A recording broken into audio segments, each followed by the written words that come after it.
Hi everybody, welcome to my channel. This is not a video I planned on doing, but I'm out here pressure washing.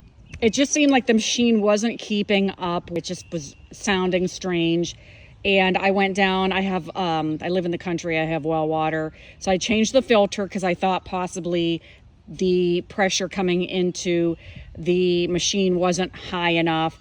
So then I got to thinking, and that wasn't it. So I thought maybe this filter here, it's located right here. I thought maybe that needed clean. So I went ahead. Actually, you can kind of pop this off without taking this. Although I did want to kind of inspect that to make sure that wasn't dirty. So I'm probably going to take something and clean that out as well while I have it off. But this whole mechanism does come off.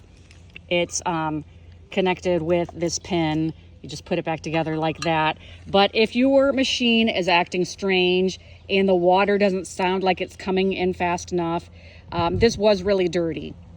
I didn't film that. I just took like a toothbrush and cleaned that off. Now I can see through it. It did have particles, and that probably is what the problem was. So just want to make you aware of that. Also, if you want to know how to work this machine, I do have a full tutorial on my page, so make sure you check that out. So I hope this was helpful. If it was, make sure you subscribe, and you can find me. I'm on TikTok, Instagram, and Facebook as well. Take care.